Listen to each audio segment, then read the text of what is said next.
দাদা আপনার poultry farm দেখলাম আগুন লাগানো হয়েছে, কারা লাগিয়ে দিল, কেন লাগিয়ে দিল? দাদা আমি একটা ফার্মার, কিন্তু আমার ওই ফার্মে আমি খুব কষ্ট মেহনত করে আমি ফার্মটা করেছিলাম দাদা। কিন্তু আমার ফার্মটা আজকের প্রতি পদে পদে চুরি হয়, কিন্তু সেগুলো ধরতেই পারি না। কিন্তু আজকের যে রাত গেল, ঠিক রাত 1টা-1:30টার সময় হঠাৎ চড়মড় করে আওয়াজ হলো। চোখ খুলে দেখছি কয়েকজন দুষ্কৃতী আশেপাশে ঘোরাঘুরি করছে, ছুটে আমার দিকে চড়াও হয়েছে। এমন সময় আমি ওদেরকে ধরতে গিয়েছিলাম।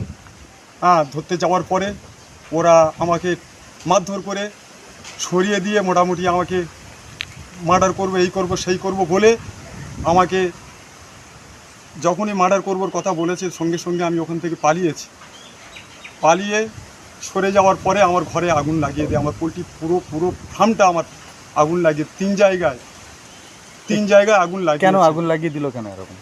রাজনীতির শিকার। কি আপনি কোন রাজনীতি দল করেন? আমি আগে টিএমসি করতাম। আমি ওই বুথের একজন দায়িত্বশীল ব্যক্তি ছিলাম, বুথের সেক্রেটারি ছিলাম প্রায় 8 বছরের উপরে। তাহলে এখন কিন্তু বর্তমান আমি এই কয়েক মাস ওদের চলচ্চিত্র দেখে ওই দুষ্কৃতীরা সব এখন তৃণমূল দলের আশ্রিত। তারা আজকে তাদের সঙ্গে সঙ্গ না রাখার কারণে, তাদের সঙ্গে মদ না দেওয়ার কারণে রাজনীতির শিকার হয়ে আমার চক্রান্ত করে আমার পোলট্রি ফার্মটা আগুন। এখন আপনি কোন রাজনীতি দল করেন? এখন আমি পরিষ্কার বিজেপি করব, বিজেপি করছি আর বিজেপি করব। তাহলে বিজেপি করেন বলে আপনার পোলট্রি ফার্মে আগুন লাগিয়ে পোলট্রি ফার্মে আগুন লাগিয়েছে, বিজেপি করার জন্য আমার পোলট্রি ফার্মে আগুন লাগিয়েছে। কি নাম আপনার? আমার নাম আবুল কালাম কিয়াদা। বিষয়টা এসেছে এখানে এটা দুর্ভাগ্যজনক। এখনো মানুষের মধ্যে যে হিংসার দেশ পুষে রেখেছে, যেগুলো করছে, খুব খারাপ পরিস্থিতি। আসলে আমরা এতটা এগিয়ে এসেছি, পৃথিবী যে এতটা এগিয়ে যাচ্ছে, মানুষের মন যেন ততটাই সংকুচিত হতে শুরু করেছে।